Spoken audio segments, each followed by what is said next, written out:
The rain came down in steady sheets that November evening, turning the Brooklyn streets into rivers of reflected neon and headlights. Emma Rodriguez pushed through the glass door of Sal's diner, shaking droplets from her dark hair, as the warm scent of coffee and grilled cheese wrapped around her like a familiar embrace. Her sneakers squeaked against the black and white checkered floor as she hurried toward the back, already 10 minutes late for her double shift. "You're late, mija," called Rosa from behind the counter, her Puerto Rican accent thick with affection rather than reproach. The older woman had worked at Sal's for 20 years and treated every waitress like a daughter. I know," Emma replied breathlessly, tying her apron around her waist with practiced efficiency. "The subway was delayed again, and I had to stop by the hospital to drop off Mom's insurance papers." Rosa's expression softened immediately. "How is Isabel doing?" Emma forced a smile, though the weight on her shoulders seemed to press down harder at the question. "The doctors say she's responding well to the treatment. The bills, though," she trailed off, not wanting to burden Rosa with numbers that kept her awake at night. The debt had grown to over $200,000, a mountain she climbed one double shift at a time. "God provides, sweetheart," Rosa said, squeezing Emma's hand. "You're a good daughter. Your father would be proud." The mention of her father sent a familiar ache through Emma's chest. Detective Michael Rodriguez had been killed in the line of duty 5 years ago, caught in crossfire during a situation that went wrong. He'd always told Emma that doing the right thing wasn't always easy, but it was always worth it. She tried to live by those words, even when the right thing meant working 70-hour weeks and surviving on 3 hours of sleep. "Table 6 needs water," Rosa said gently, bringing Emma back to the present, and booth 12 just sat down. Emma grabbed a water pitcher and began her rounds through the familiar landscape of red vinyl booths and chrome-edged tables. Sal's Diner was a Brooklyn institution, one of the last remaining old-school diners in a neighborhood increasingly filled with trendy cafes and artisanal restaurants. The regulars loved it for its authenticity, the real milkshakes, the burgers that actually tasted like beef, the homemade pie that Rosa's sister baked fresh every morning. The evening crowd was building steadily, truck drivers grabbing a quick meal before heading back on the road, nurses from the hospital 3 blocks away still wearing their scrubs, elderly couples who'd been coming here for 50 years. And occasionally, though Emma tried not to think about it too much, people from the other side of the law. Brooklyn had changed a lot over the years, but some things remained constant. The neighborhood still had its shadows, its whispered stories, its unspoken rules. Emma had learned early to keep her head down, serve everyone with the same polite smile, and never ask questions about the men in expensive suits who sometimes occupied the corner booth. "Emma?" A small voice piped up, pulling her attention to booth 7. 2 6-year-old children, a boy and a girl, were practically bouncing in their seats. Sophia and Marco, the twins. Emma's face lit up with genuine warmth as she approached their table. "Well, if it isn't my favorite customers, what are you two doing here on this rainy evening?" Sophia, with her dark curls held back by a red headband, grinned widely. "Daddy said we could have pancakes for dinner. Can we have chocolate chip ones, please?" "I want blueberry," Marco declared, his serious expression comically at odds with his small face. He looked like a miniature businessman in his little polo shirt. "Of course you can," Emma said, ruffling Marco's hair affectionately. She'd served these children at least a dozen times over the past 6 months, always charmed by their polite manners and infectious enthusiasm. They never came with their mother. Emma had learned from overheard conversations that the woman had passed away a few years ago. Instead, they came with their father, or sometimes with a stern-looking man who seemed to be some kind of assistant. Tonight, their father sat across from them, and Emma felt her usual mix of fascination and unease as she glanced at him. Dante Moretti was impossible not to notice, even when he was trying to blend in. He wore a simple black sweater and jeans. No flashy jewelry or obvious displays of wealth, but there was something about him that commanded attention. Maybe it was the way he held himself, with the perfect posture of someone accustomed to authority. Maybe it was the sharp intelligence in his dark eyes, constantly aware of everything happening around him. Or maybe it was simply the reputation that preceded him, the whispered stories that floated through Brooklyn's underground networks. Emma knew who he was. Everyone in the neighborhood knew who Dante Moretti was, even if they pretended not to. She'd heard the stories, about his family's business, about his influence, about the empire built on foundations she didn't want to examine too closely. But she'd also seen him with his children, and that version of Dante Moretti was someone entirely different. Gentle, patient, present in a way that spoke of genuine love. "Good evening, Mr. Moretti," Emma said professionally, meeting his eyes briefly. "Coffee? Please," he replied, his voice a low rumble that somehow managed to be both commanding and polite. "Black, no sugar." As Emma poured his coffee, she noticed the way his eyes kept scanning the diner, never quite settling, always aware. It was the behavior of someone who'd learned that relaxation could be dangerous. Even here, in a humble diner with his children, he couldn't fully let his guard down. "Daddy, watch this," Sophia said, attempting to balance a spoon on her nose. Marco immediately tried to copy her, and both children dissolved into giggles when the spoons clattered to the table. For just a moment, Dante's serious expression softened into something approaching peace. He smiled at his children, a real smile that transformed his entire face. "Very impressive, Principessa. But maybe keep the spoons on the table before we lose an eye." "Mr. Moretti's right," Emma said with a wink. "I've seen some pretty serious spoon-related incidents in my time. Very dangerous stuff." The twins giggled, and Emma felt that familiar warmth in her chest. These moments, these simple human connections, were what made the long hours worthwhile. It didn't matter who their father was or what he did. These were just kids who deserved kindness and normalcy. "I'll get those pancakes started for you," Emma said, turning toward the kitchen. As she walked away, she felt Dante's eyes follow her briefly before returning to his children. It wasn't threatening or uncomfortable, just the same careful awareness he directed at everything around him. The kitchen was controlled chaos, with Sal himself manning the grill while two other cooks juggled orders. Emma clipped the twins' order to the wheel and grabbed 3 plates that were ready for table 11. The rhythm of the work was soothing in its predictability. Take orders, deliver food, refill drinks, clear plates, repeat. It kept her hands busy and her mind occupied, leaving little room for worry about hospital bills or her mother's next treatment, or whether she'd ever have a life beyond work and exhaustion. "Table 12 needs their check," Rosa called out, and Emma nodded, already moving. The diner was filling up now, nearly every booth occupied. The rain had driven people inside, seeking warmth and comfort food. The windows fogged with condensation, creating a cocoon-like atmosphere that made the harsh world outside seem distant. Emma delivered meals, refilled coffee cups, and chatted with regulars, all while keeping one eye on booth 7. She'd learned to be attentive to the twins' needs. Sophia liked her pancakes cut into small pieces. Marco preferred his milk in a specific blue cup, and both of them needed extra napkins because they ate with enthusiastic messiness. When their food was ready, Emma carried the plates carefully through the crowded diner.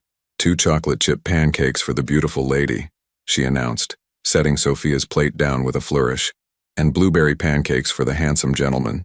"Thank you, Miss Emma." Both children chorused, and Dante nodded his appreciation. "Can I get you anything else?" Emma asked.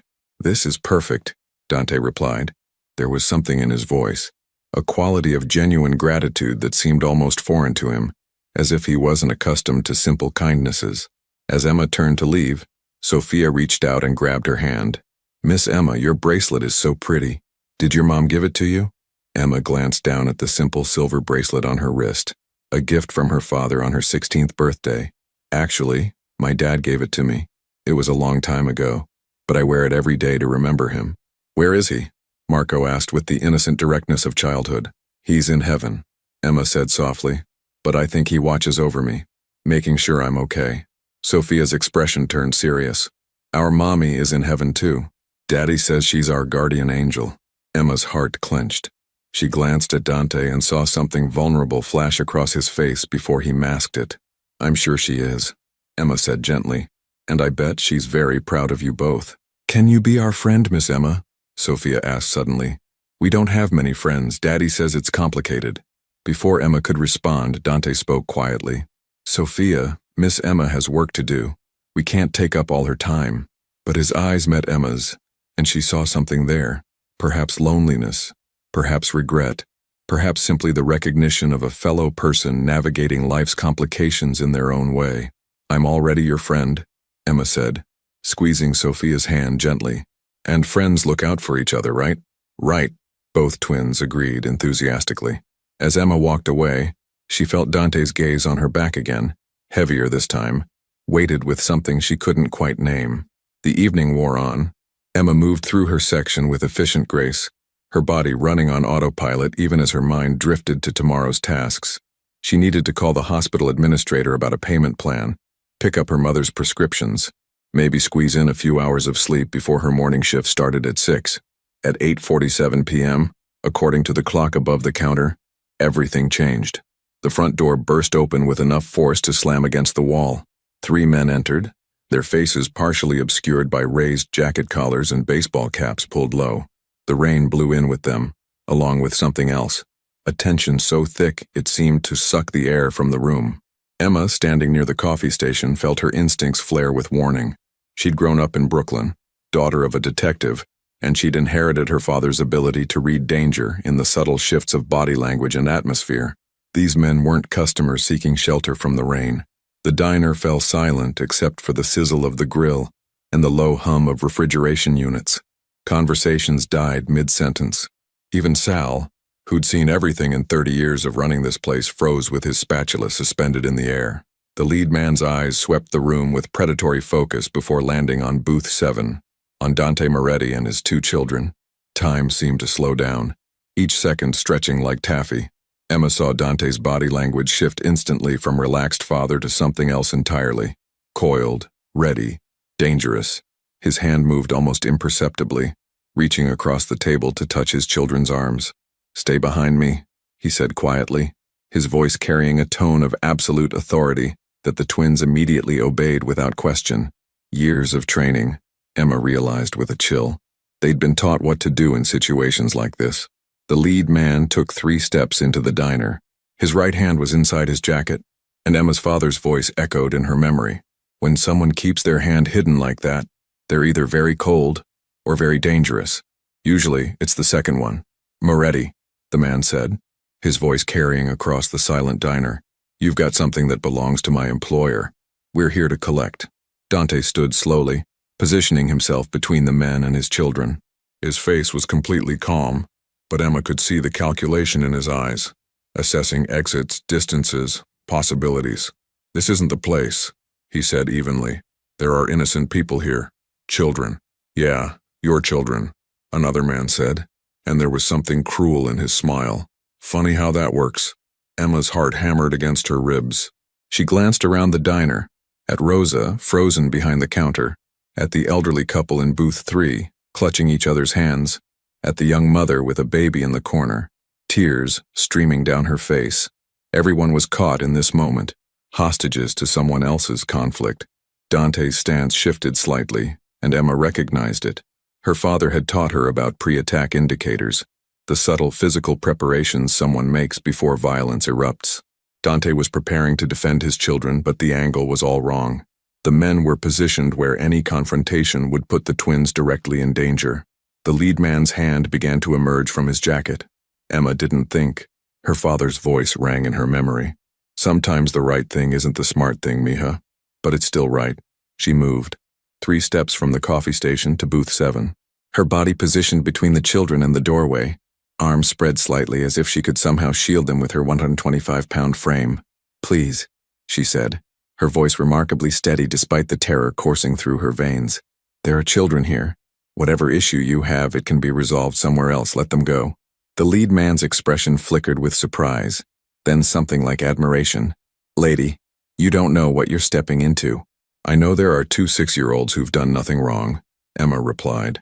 Behind her, she could feel Sophia and Marco trembling, could sense Dante's tension like electricity in the air.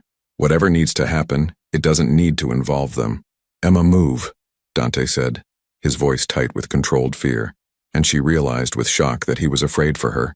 This man who probably feared very little was afraid for the waitress who'd stepped between his children and danger. "It's okay," Emma said softly, unsure if she was talking to Dante, the children, or herself. The lead man's eyes hardened. "Last chance, Moretti. What we're looking for, or—" The rest of his words were drowned out by the sudden eruption of movement. Emma felt more than saw the shift in dynamics, the way violence can explode from stillness in a heartbeat. There was shouting, the crash of dishes as people dove for cover, Rosa screaming from behind the counter, and then pain. It bloomed in Emma's abdomen like a flower of fire, stealing her breath and her balance in the same instant. She heard Sophia scream, felt strong hands catch her as her legs gave out. heard Dante's voice, no longer calm, no longer controlled, shouting something she couldn't quite process. The floor came up to meet her, or maybe she was falling. The ceiling tiles above her head seemed very white, very distant. There were more sounds, running feet, more shouting, sirens already wailing in the distance because someone must have called while she wasn't paying attention. "Emma, stay with me." Dante's face appeared above her, his hands pressing down on her stomach with firm, steady pressure. There was blood. She could see it on his hands, dark and concerning, and she had the distant realization that it was her own. "Look at me. Stay with me." "The children," she managed to whisper, each word requiring effort she wasn't sure she had. "Safe?" "They're safe," Dante said, and there was something in his voice she'd never heard before, a raw quality, like something inside him was breaking. "You're going to be okay. Help is coming. Just stay awake. Look at my eyes." She tried to focus on his face, but it kept blurring at the edges.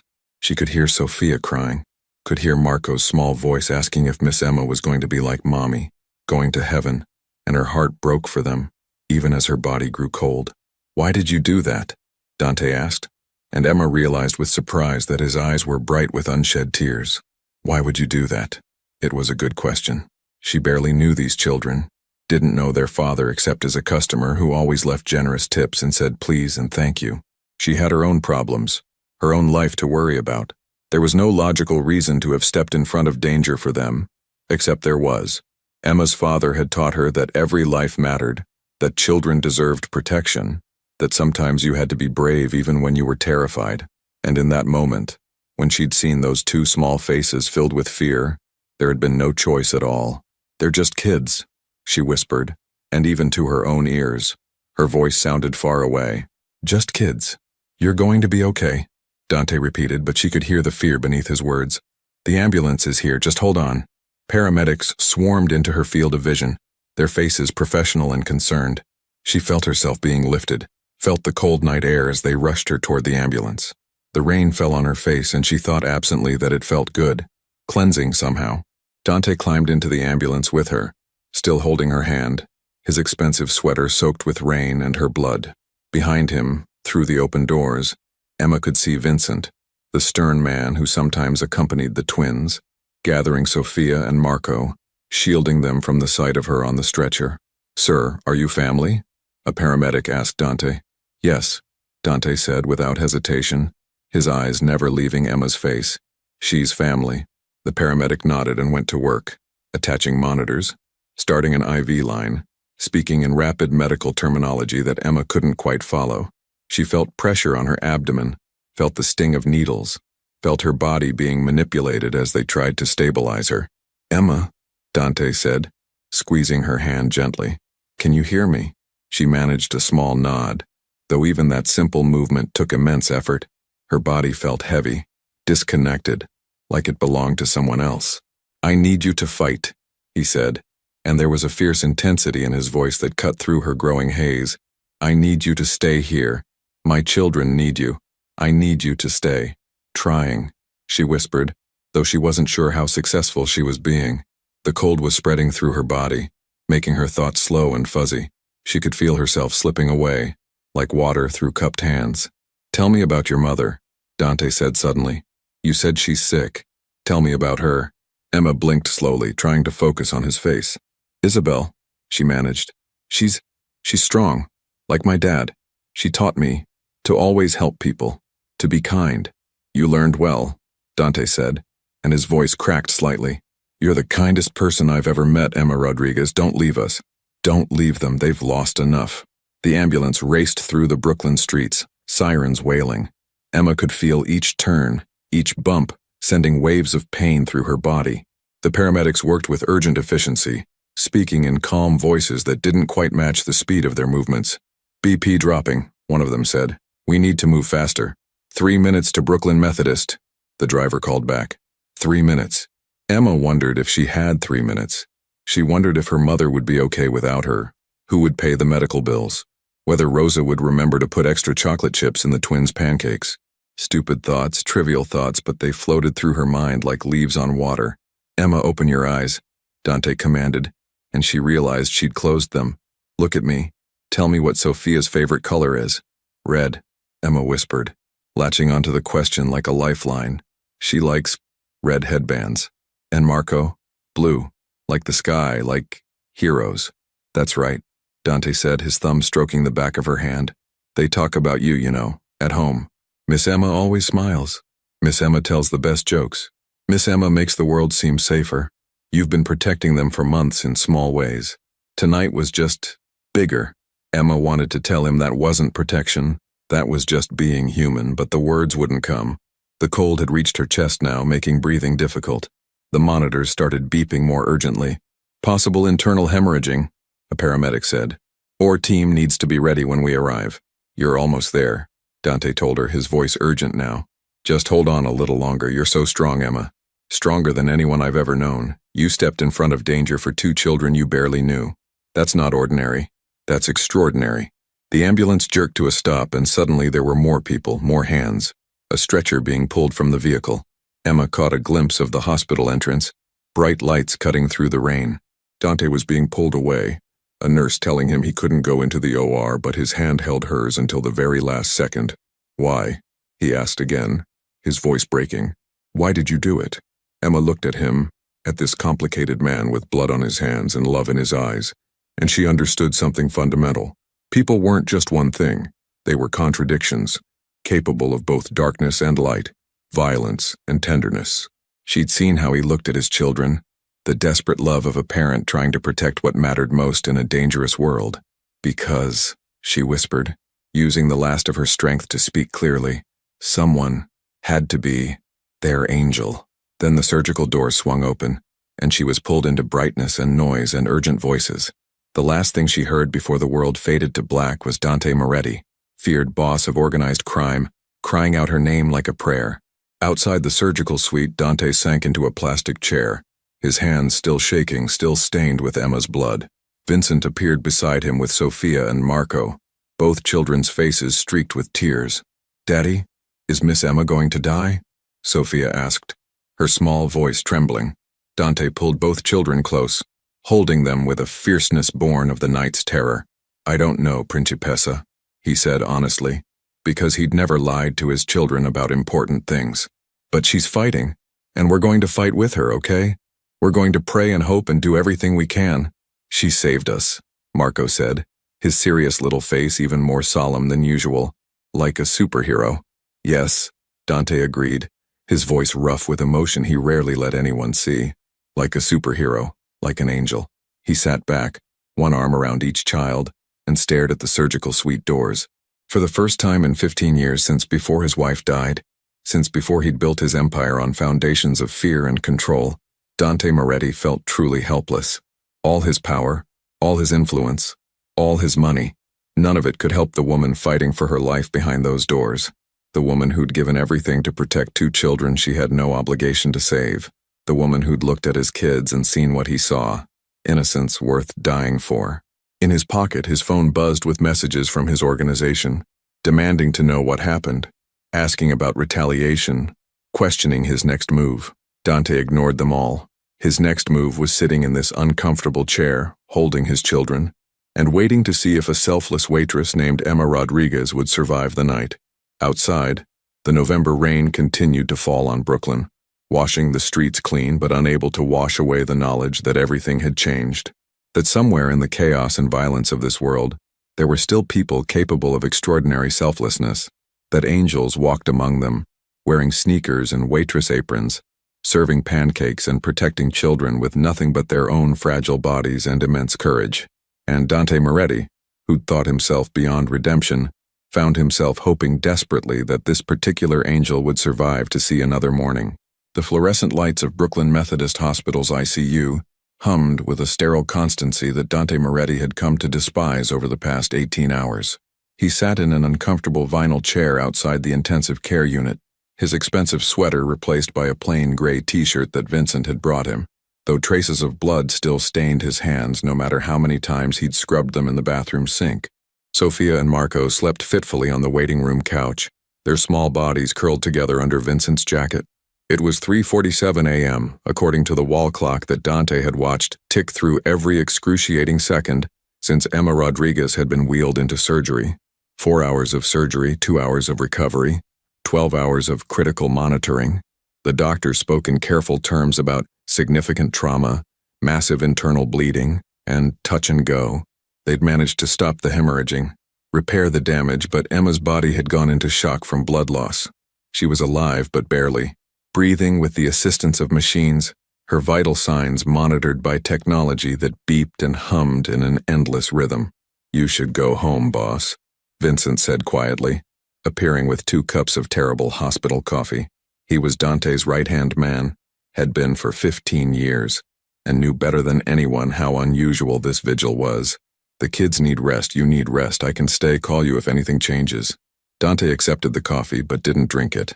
"I'm not leaving." Vincent settled into the chair beside him, his weathered face thoughtful.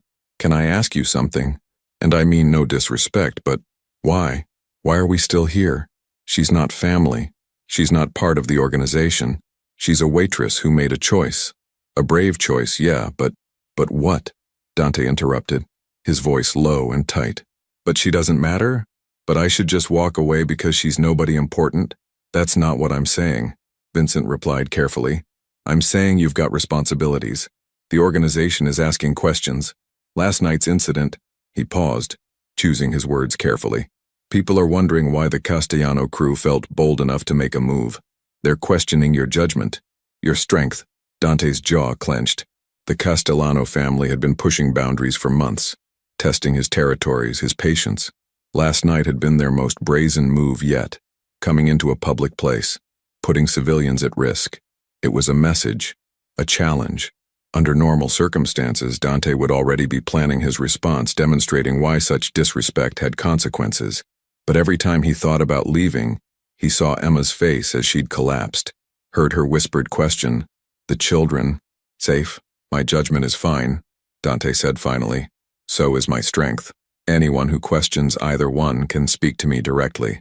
"They're scared, boss," Vincent said bluntly. "You've been here 18 hours. You haven't made a single call about business. You're sitting in a hospital for a woman you barely know. That's not like you. It makes people nervous." "Good," Dante replied. "Nervous people are careful people." Vincent sighed, but didn't push further. After 23 years in this life, he understood when arguments were futile. Instead, he pulled out his phone and scrolled through messages. "The police want to interview you, and the children. Standard procedure for witnesses." "No police. Not yet." Dante's voice was firm. "The twins have been through enough. When I'm ready to give a statement, I'll call Detective Morrison. He owes me a favor." It was part of the life, the careful balance of cooperation and self-preservation, of appearing helpful while revealing nothing useful. Dante had been navigating these waters since he was 20 years old, when his father had died and left him an empire built on loyalty, fear, and very careful relationships with the right people. "I had someone look into her," Vincent said, pulling out a small notebook. "Emma Rodriguez, 28 years old, grew up in Brooklyn, Bensonhurst area. Father was NYPD Detective Michael Rodriguez, killed in the line of duty 5 years ago during a situation in Red Hook." Dante's attention sharpened. "Killed how?" "Wrong place, wrong time. There was a confrontation, shots were exchanged. He caught one trying to protect bystanders." Vincent met Dante's eyes meaningfully. He stepped in front of civilians, just like his daughter. A chill ran through Dante's chest. Like father, like daughter, both willing to sacrifice themselves for strangers. Vincent continued reading. "Mother is Isabel Rodriguez, 56, currently undergoing treatment for stage 3 breast illness at the same hospital. Medical bills total over $200,000. Emma works double shifts at the diner, plus weekend catering jobs trying to cover the costs. No criminal record, not even a parking ticket. Graduated high school with honors but couldn't afford college. Turned down scholarship offers to stay home and care for her mother after her father died. She gave up her future," Dante said quietly, "to take care of her family. Looks like it.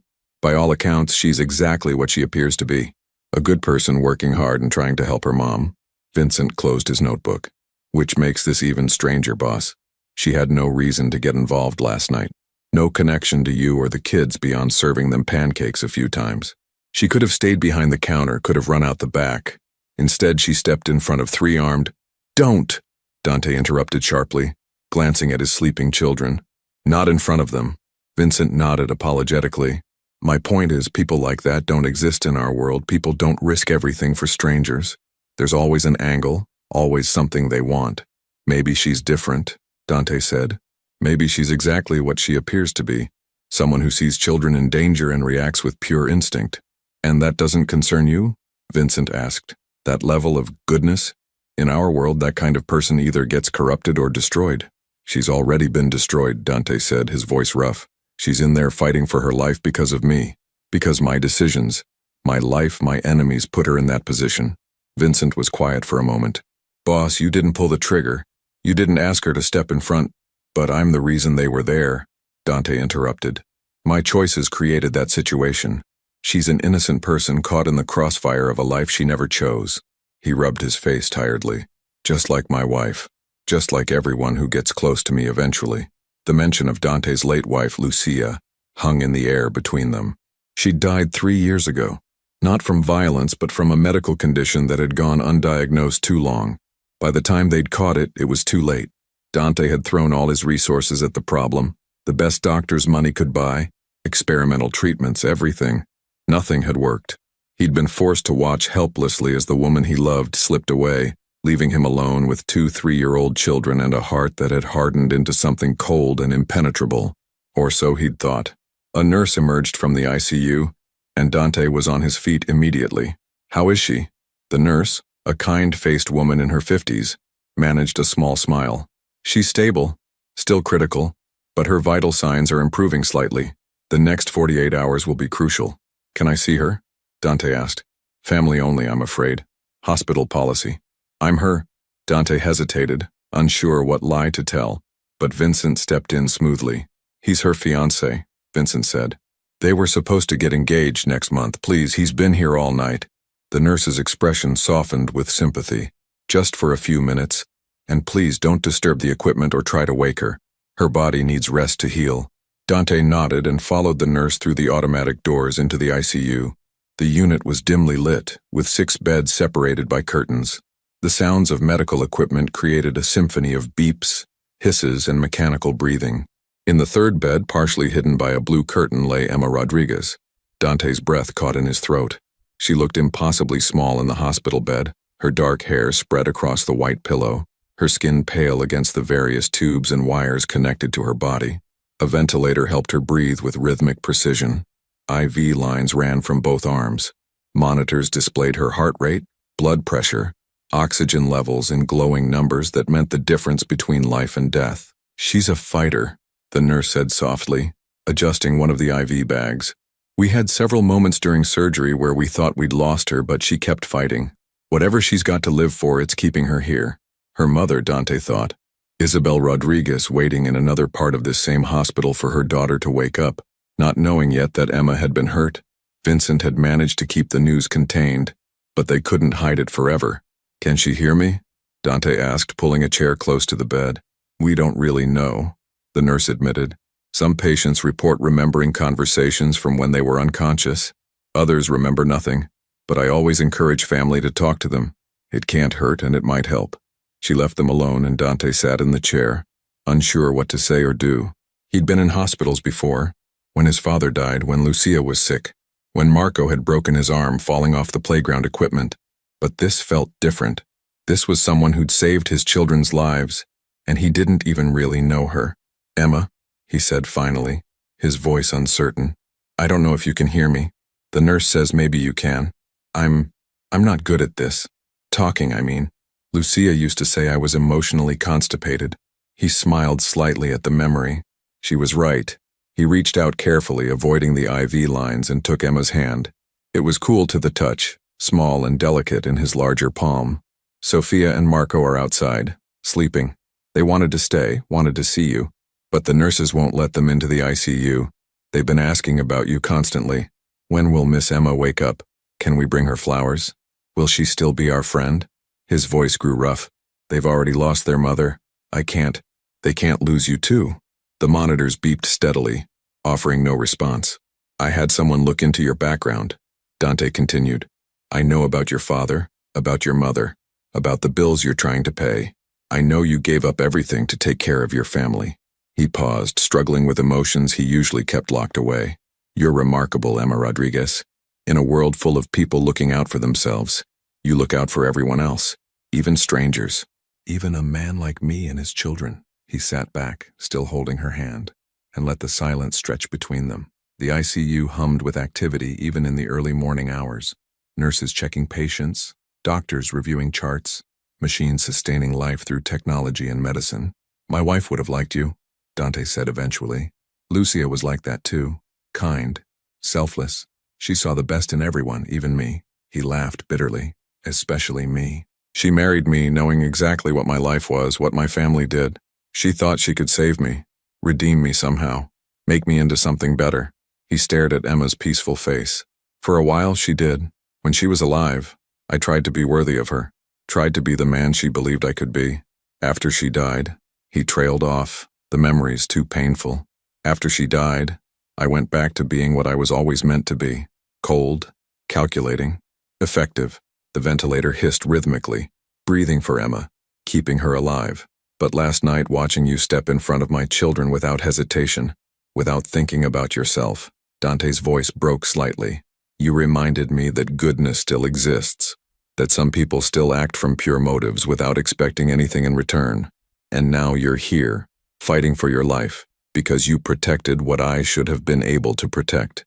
He leaned forward, his elbows on his knees, his face in his free hand. For the first time since Lucia died, Dante Moretti allowed himself to feel the full weight of his choices, his life, his failures. He'd built an empire, commanded respect and fear, provided for his family through means both legitimate and otherwise, but he hadn't been able to protect them in a diner on a rainy November night. A waitress had done what he couldn't. I'm going to make this right, he said quietly but firmly. Your mother's medical bills, I'll take care of them. All of them. And I'll make sure the people responsible for this face consequences. Not revenge, not violence, but justice. Real justice. You deserve that much. The door opened, and Vincent appeared, gesturing urgently. Dante stood reluctantly, still holding Emma's hand. I have to go, but I'll be back. The kids will be back. We're not leaving you alone in this fight.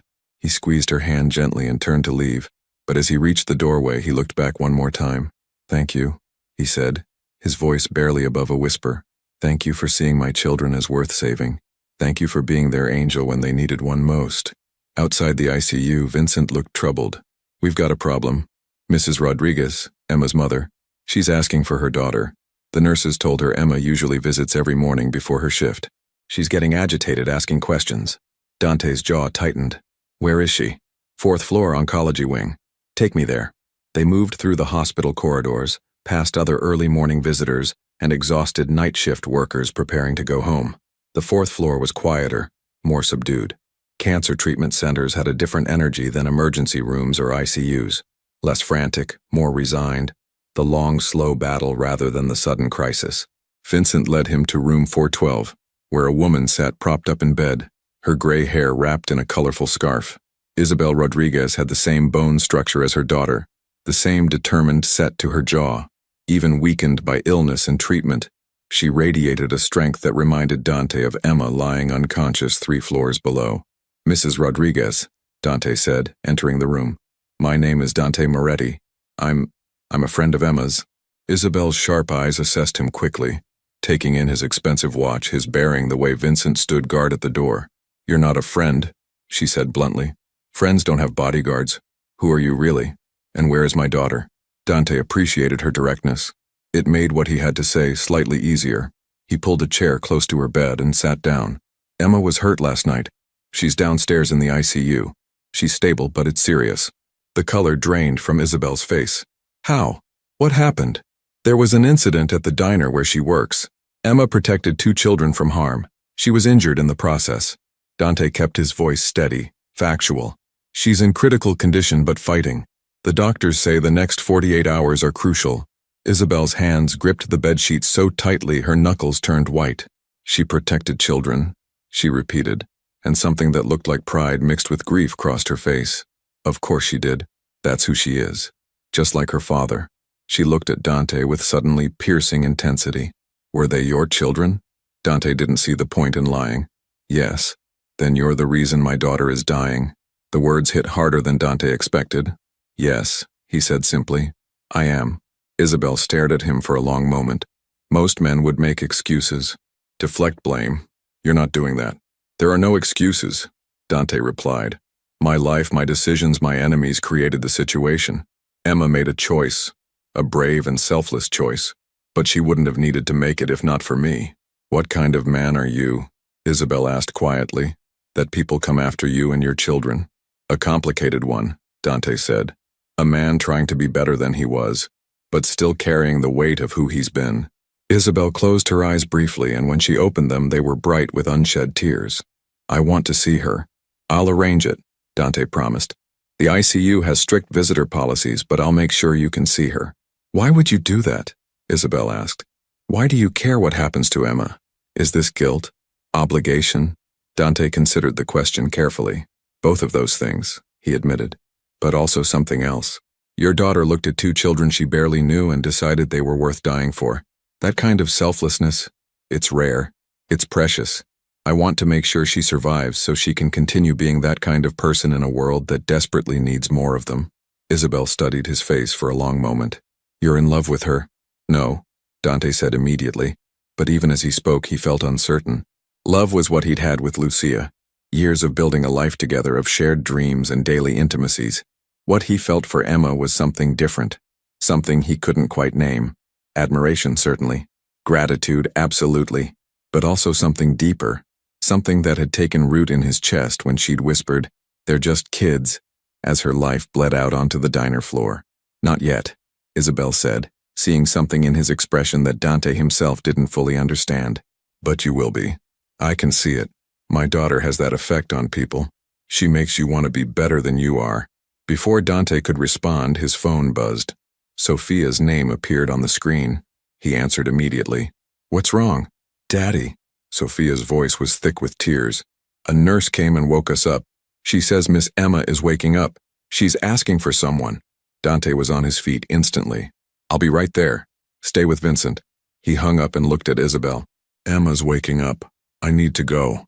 Help her, Isabel said urgently. Whatever happens, whatever she needs, help her. Promise me. I promise, Dante said, and meant it with every fiber of his being. He ran through the hospital corridors with an abandon that was entirely unlike his usual controlled demeanor. Vincent barely kept pace, calling after him about drawing attention, about maintaining protocol. But Dante didn't care. Emma was waking up. She was fighting her way back.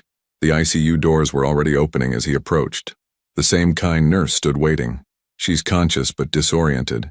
She keeps asking about children being safe. I thought you might be able to help calm her. Dante entered the unit and went straight to Emma's bed. Her eyes were open, unfocused but open, and she was trying to speak around the breathing tube. A doctor was already preparing to remove it, explaining that her oxygen levels were good, that she could breathe on her own now. The process took several minutes. Emma coughed and gasped as the tube was removed, her body remembering how to draw breath without mechanical assistance. Dante stood at her bedside, his heart pounding, waiting. Finally, Emma's eyes found his face. Recognition flickered across her features, followed by confusion, then clarity. Her lips moved, and when sound emerged, it was rough and weak, but unmistakable. Children? Safe? Dante felt something break and rebuild inside his chest simultaneously. After everything she'd been through, surgery, trauma, 18 hours unconscious, her first concern was still for Sophia and Marco. They're safe, he said, his voice thick with emotion he didn't try to hide. They're right outside, waiting to see you. They've been so worried. Emma's eyes closed in relief, tears slipping down her pale cheeks. Good, she whispered. That's good. How do you feel? The doctor asked, checking her monitors. Any pain? Everything hurts, Emma admitted, her voice barely audible. But I'm alive? Very much so, the doctor confirmed with a smile. You're incredibly lucky, Ms. Rodriguez. The injury was severe, but you're young and strong. With proper care and rest, you should make a full recovery. Emma's gaze drifted back to Dante. You're here. I've been here since they brought you in, Dante said. I wasn't going to leave until I knew you'd be okay. Your children are fine, completely unharmed. Thanks to you. Dante pulled the chair close and sat down, bringing himself to her eye level. Emma, what you did, there are no words. You saved their lives. Anyone would have, Emma started, but Dante shook his head. No, they wouldn't. Most people would have run, would have protected themselves. You stepped forward when everyone else was stepping back. You put two children you barely know ahead of your own safety. That's not normal. That's extraordinary. Emma seemed embarrassed by the praise. I didn't think, I just moved. That's what makes it even more remarkable, Dante said. It was pure instinct, pure goodness. A nurse interrupted gently. I'm sorry, but Ms. Rodriguez needs rest.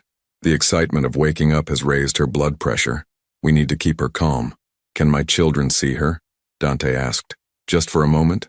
They've been terrified. The nurse hesitated, then nodded. 2 minutes. No more. Dante went to get Sophia and Marco, who were hovering anxiously with Vincent just outside the ICU doors.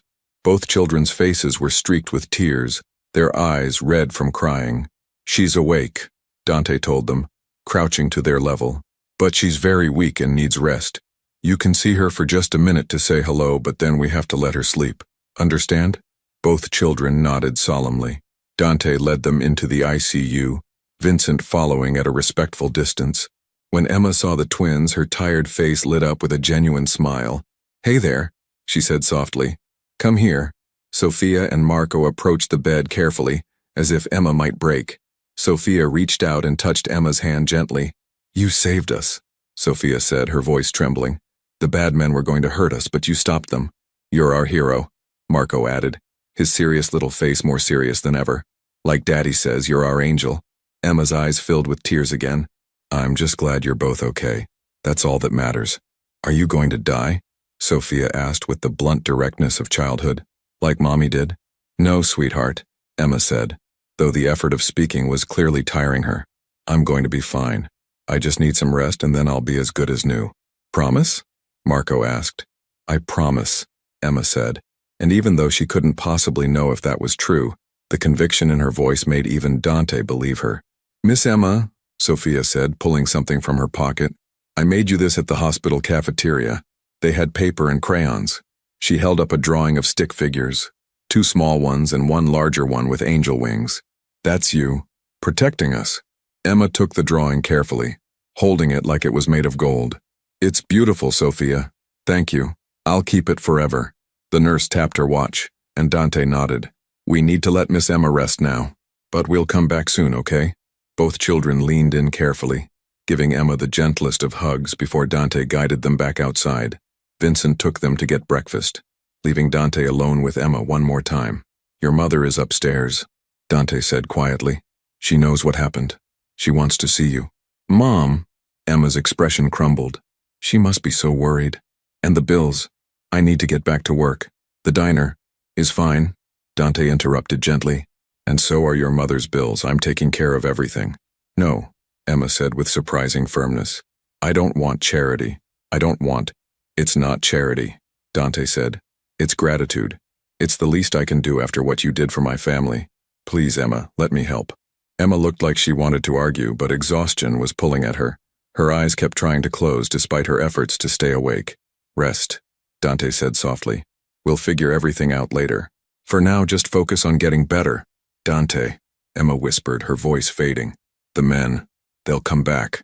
Your life, it's dangerous. I know, Dante admitted. But that's my burden to carry, not yours. The children. Emma's eyes were closing now, sleep claiming her despite her resistance. We'll be protected, Dante promised. Always. I give you my word. Emma's breathing deepened into sleep, her hand relaxing in his. Dante sat there for another moment, looking at this remarkable woman who'd upended his world in the space of a single evening. Isabel Rodriguez had been right. Emma made you want to be better than you were, and Dante was beginning to realize that he wanted very much to be better, not just for his children, though they were reason enough, but also for the woman lying in this hospital bed, fighting her way back to life with the same courage she'd shown stepping in front of danger. He stood finally, pressed a gentle kiss to Emma's forehead, and left the ICU. Vincent was waiting with the twins, who'd gotten pancakes from the cafeteria, chocolate chip and blueberry, just like they'd ordered at the diner before everything went wrong. What now, boss? Vincent asked quietly. Dante looked at his children, then back at the ICU doors where Emma lay sleeping. For the first time in years, he had absolutely no idea what came next. His carefully controlled life had been shattered by a selfless waitress and her impossible courage. Now, Dante said slowly, we figure out how to deserve the second chance she's given us. Sophia tugged on his hand. Daddy, can Miss Emma come live with us when she gets better, so she doesn't have to work so hard anymore? It was an innocent question from a 6-year-old who just met her hero. But as Dante looked at his daughter's hopeful face, he realized it wasn't such a strange idea after all. Emma Rodriguez had stepped into their lives like an angel appearing in the midst of chaos. And perhaps, just perhaps, she was meant to stay. 3 weeks had passed since that rainy November night at the diner, and Emma Rodriguez was learning to walk again. Just a few more steps, encouraged Maria, her physical therapist, as Emma gripped the parallel bars with white-knuckled determination.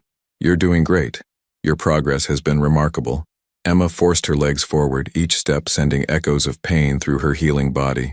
The injury had done significant damage, and the recovery process was slow and frustrating, but she'd never been one to give up easily. That's it for today, Maria said with an approving smile. You've increased your distance by 20% this week. At this rate, you'll be running marathons by spring. I'd settle for walking to the bathroom without feeling like I've climbed Everest, Emma replied, managing a tired laugh as she settled into the wheelchair that had become her temporary reality. As Maria wheeled her back toward her hospital room, Emma caught sight of 2 familiar small figures racing down the corridor, Vincent following at a more measured pace. Miss Emma, Sophia called out, her red headband bouncing as she ran. We brought you something. Marco held up a plastic container. Chocolate chip cookies. Real ones, not hospital ones. Emma's heart swelled at the sight of them. For 3 weeks, the twins had visited almost daily, bringing drawings, stories about their day, and an infectious joy that made the hospital room feel less sterile. Their father came too, though he usually stood in the doorway looking uncomfortable, as if he didn't quite know what his role should be. Those look amazing, Emma said as the children crowded around her wheelchair. Did you help make them? Rosa made them, Sophia explained. From the diner. Daddy took us to visit and everyone asked about you. Rosa cried and said to tell you she's praying for you. The mention of the diner sent a pang through Emma's chest. She'd been there 5 years, had built relationships with regulars, had found a kind of family in the chaos of dinner rushes and early morning breakfast crowds. Now, because of one night, everything had changed. Where's your father? Emma asked, noting that Dante wasn't with them. On the phone, Marco said with a dramatic eye roll that looked oddly adult on his 6-year-old face. Always on the phone. Vincent says Daddy works too much. Vincent cleared his throat diplomatically. Mr. Moretti handles many important matters. Emma smiled at the careful phrasing. She'd learned over the past weeks that Vincent was a master of saying much while revealing little. He'd been kind to her, always respectful, but maintained a professional distance that reminded Emma exactly who these people were. Dante appeared moments later, phone in hand, his expression preoccupied. When he saw Emma, though, something softened in his face, a transformation Emma had witnessed increasingly over their time together. Emma, he said, his voice warm, how was physical therapy? Painful and exhausting, Emma admitted. So basically successful. Dante smiled, a real smile that reached his eyes. The doctor says you're healing faster than expected. They're talking about releasing you in a few days. Emma's stomach tightened at that news. She'd been trying not to think about what came next. Her small apartment required climbing 3 flights of stairs. Impossible in her current condition. Her mother was still in the hospital upstairs, still undergoing treatment. And the medical bills from her own care had to be astronomical, adding to the already insurmountable debt. As if reading her thoughts, Dante said carefully, "We need to talk about your living situation. Do you have somewhere to go when they discharge you?" "I'll figure something out," Emma said, hating the uncertainty in her own voice. "Miss Emma should come live with us," Sophia announced with the confidence of someone who'd already decided the matter. "We have lots of rooms and she can have the one with the big windows that Mommy used to paint in." "Sophia," Dante said gently, "we talked about this. Miss Emma has her own life, her own plans." "Actually," Emma interrupted, surprising herself, "I don't really have plans, or a practical way to manage recovery alone." She took a breath, pride warring with necessity. "The doctors say I'll need help for at least 6 weeks. My apartment isn't accessible. My mom is still here. I don't have family nearby or friends who can take time off work to help me." Dante's expression became unreadable. "I've been wanting to talk to you about this. I have a proposal. Emma waited, unsure what to expect. Come stay at my home while you recover, Dante said. Not as charity, he added quickly, seeing Emma's automatic resistance. As employment, the twins need a nanny, someone who can be there when I'm working, help with homework, provide stability. You'd have your own suite, complete privacy and full access to our physical therapy equipment. In exchange, you'd spend time with Sophia and Marco. Light duty only, nothing that interferes with your recovery. I don't know anything about being a nanny, Emma protested. You know how to be kind, Dante replied. You know how to make my children feel safe and valued. That's more important than any certification. Emma looked at the twins who were watching her with hopeful expressions. The offer was tempting, almost too tempting. It solved her immediate problems while allowing her to maintain dignity through work, rather than accepting handouts. But it also meant entering Dante's world more completely, becoming part of a life she didn't fully understand. What about my mother? Emma asked. I can't just abandon her here. Your mother's treatment is being covered, Dante said. All of it. And when she's well enough to be discharged, we'll make arrangements for her care too. This isn't conditional, Emma. Whether you accept the nanny position or not, your family's medical bills are handled. Why? Emma asked, the question that had been burning in her chest for weeks. Why are you doing all this? Dante crouched beside her wheelchair, bringing himself to eye level. Because you saved my children's lives. Because you're a good person who deserves help. And because, he paused, seeming to struggle with words, because you remind me that goodness still exists. I want to protect that. Protect you. Emma felt tears prickling her eyes. She'd been independent for so long, shouldering burdens alone, that accepting help felt foreign and frightening. But she was also exhausted, from the pain, the worry, the constant struggle to survive. Okay, she said softly. I'll try it, temporarily, until I'm fully recovered. Sophia squealed with delight and threw her arms around Emma's neck. Marco did the same from the other side, and Emma found herself laughing despite her tears, overwhelmed by their uncomplicated joy. Dante stood, his hand briefly touching Emma's shoulder. Thank you for trusting us. 5 days later, Emma was discharged from the hospital. Dante's car, a sleek black sedan that probably cost more than Emma had earned in her entire life, pulled up to a building in Manhattan's Upper East Side that made her breath catch. This is where you live? Emma asked, staring up at the modern high-rise. Top floor, Dante confirmed, helping her from the car while Vincent managed her wheelchair. The view is spectacular. The elevator ride to the penthouse felt surreal. Emma had lived her entire life in modest Brooklyn apartments, had never imagined spaces like the one she entered. Floor-to-ceiling windows overlooking Central Park, sleek modern furniture, art on the walls that was probably worth more than her mother's house. Your room is this way, Dante said, leading her down a hallway. I had it set up with everything the doctor recommended. The bedroom suite was larger than Emma's entire apartment. A hospital-grade bed with controls for adjustment. A private bathroom with grab bars and a walk-in shower designed for accessibility. Large windows with automated blinds. And everywhere, small touches that spoke of thoughtfulness. Fresh flowers, books on the nightstand, photographs of Sophia and Marco playing in the park. The twins helped decorate, Dante explained, noting Emma's attention to the children's artwork hung carefully on one wall. They wanted you to feel welcome. It's perfect, Emma said, genuinely moved. Thank you. Over the following weeks, Emma settled into a routine that felt both strange and comfortable. Mornings began with physical therapy in the building's private gym, where Dante had hired a therapist to work with her daily. Then breakfast with the twins, helping them with their homeschool lessons while she continued her own healing. She discovered that Sophia loved art and could spend hours drawing elaborate pictures of their family, always including Emma now, usually with angel wings. Marco was fascinated by numbers and patterns, already doing mathematics well beyond his age level. Both children were bright, sweet, and starved for normal interaction. They don't go to regular school? Emma asked Dante one evening, as they sat in the living room after the twins had gone to bed. Security concerns, Dante said carefully. They have excellent tutors, and they socialize at carefully monitored activities. It's not ideal, but it's necessary. That's a hard way to grow up, Emma observed. It is, Dante agreed, his expression troubled.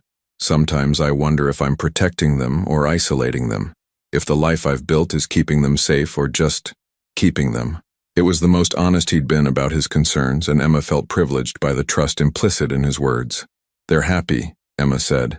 "They laugh, they play, they feel loved. That's what matters most." Dante looked at her with an intensity that made Emma's breath catch. "You've brought light into this home. They laugh more since you arrived. They're lighter somehow." "So are you," Emma said before she could stop herself. Dante smiled, that rare, full smile that transformed his entire face. "I suppose I am. You have that effect on people." As weeks passed, Emma noticed changes in Dante's behavior. He started coming home earlier, joining family dinners instead of eating alone in his office. He played games with the twins, read bedtime stories, took them to the park on weekends with Vincent maintaining a discreet distance. He asked Emma about her day, her recovery, her mother's progress. They talked late into the evening sometimes, conversations ranging from childhood memories to philosophy to dreams for the future. Emma felt herself falling, not into love exactly, but into something: connection, understanding, a recognition that this complicated man was trying to be better than his circumstances demanded. One night, 6 weeks into her stay, Dante found Emma on the balcony overlooking the city. She'd graduated from wheelchair to crutches, and then finally to walking on her own, though she still tired easily. "Couldn't sleep?" he asked, joining her at the railing. "Just thinking," Emma admitted, "about how strange life is. 2 months ago I was serving pancakes and worrying about bill payments. Now I'm standing on a Manhattan penthouse balcony helping raise 2 incredible children. Do you regret it?" Dante asked quietly. "Everything that happened." Emma considered the question carefully. She'd lost her old life, her independence, her certainty about who she was and what she wanted. But she'd gained something too: purpose, connection, a family that felt more real than anything she'd known since her father died. "No," she said finally. "I don't regret protecting Sophia and Marco. I don't regret any of this." Dante turned to face her fully. "Emma, I need to tell you something. That night at the diner, when you stepped in front of my children, you didn't just save their lives. You saved mine too." Emma's heart began to race. "Dante, for years I've been moving through life mechanically," he continued, his voice rough with emotion. "Going through motions, building walls, convincing myself that coldness was strength. Then you appeared, with your impossible courage and your refusal to let bad circumstances make you bitter. You reminded me what it means to be human." He took her hand carefully, his touch gentle. "I'm falling in love with you, Emma Rodriguez. I don't know if that's fair to say, if it's too soon, if you could ever feel the same way about someone like me. But you told me once that someone had to be my children's angel. What you don't realize is that you've been mine too." Emma's eyes filled with tears. She'd felt the connection growing between them, but had been afraid to name it.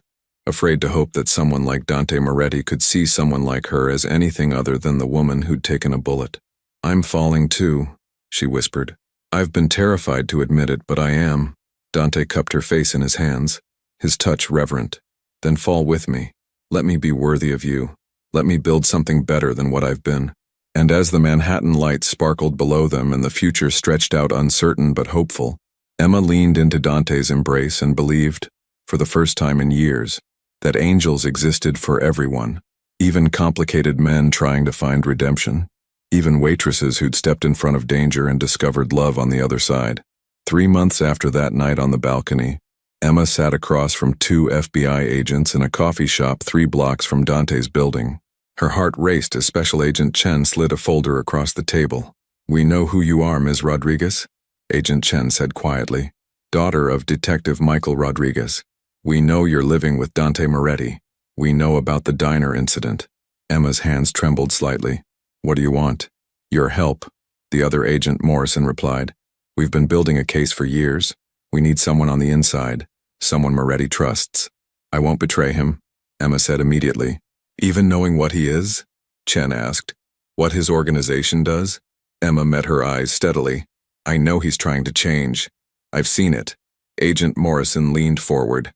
"People like Moretti don't change, Ms. Rodriguez. They just get better at hiding what they are. Your father knew that. He died trying to stop men like him." The mention of her father hit hard, but Emma refused to flinch. "My father also taught me that people deserve second chances, that redemption is possible." "Is that what you think this is?" Chen asked. "Redemption? Or are you just in love with a man who's very good at manipulation?" The question haunted Emma as she returned to the penthouse. Was she being naive?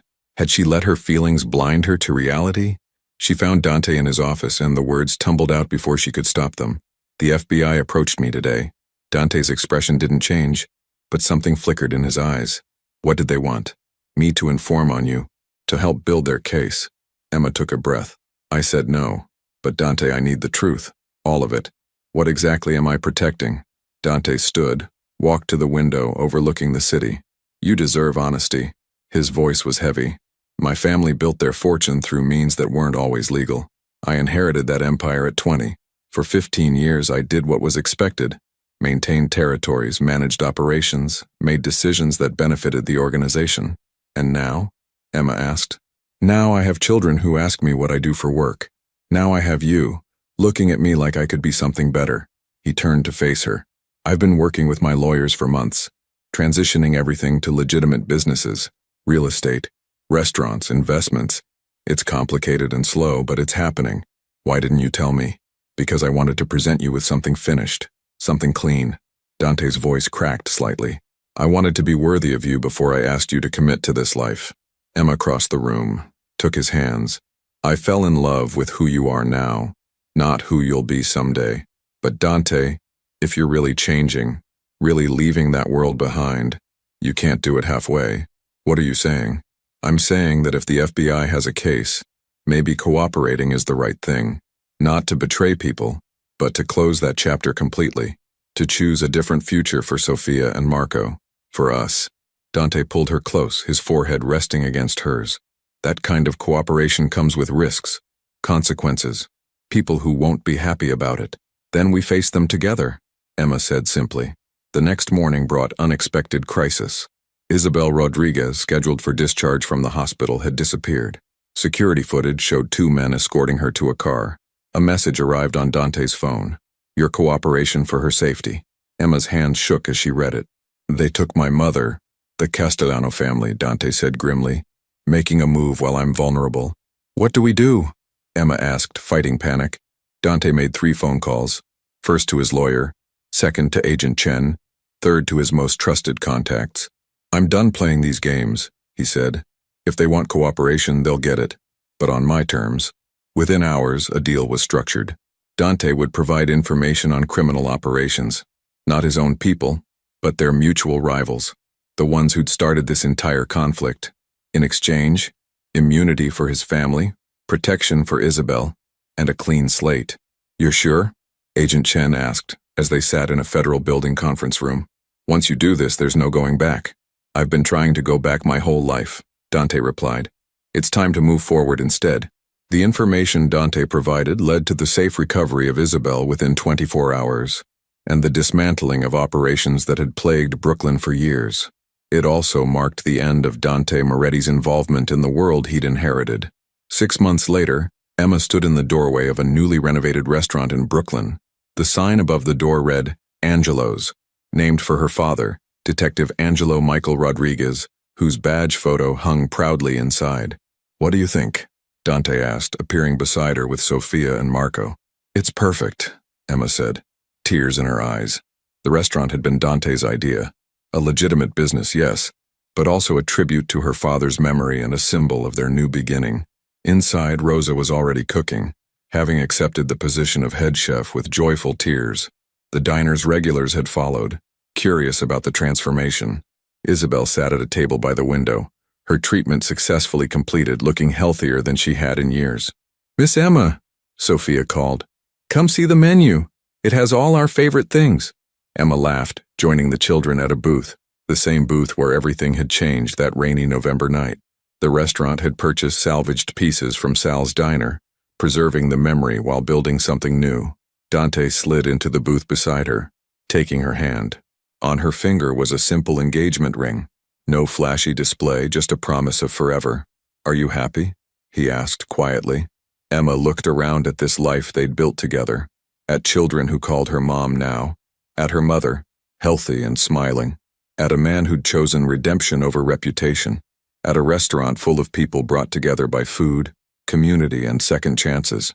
I'm home, she said simply. That evening, as they closed the restaurant after a successful opening day, Dante pulled Emma close. You took a bullet for my children that night, but you gave me something far more valuable. You gave me back my soul. Emma kissed him softly. You gave me something too. A family, a purpose, a reason to believe that angels exist for everyone. Even for broken men? Dante asked. Especially for broken men trying to put themselves back together. Outside Angelo's, Brooklyn continued its endless motion. Cars honking, people laughing, life happening in all its messy, beautiful complexity. Inside, a former waitress and a reformed man sat with 2 children, and a mother who'd survived cancer, building a future none of them had imagined possible. Proof that sometimes the angels we need appear wearing sneakers and serving pancakes. That redemption is real. That love can bloom even in the darkest places. And that choosing to step forward when everyone else steps back can change not just one life but many. Emma Rodriguez had saved Dante Moretti's children that rainy November night, but in the process, she'd saved them all.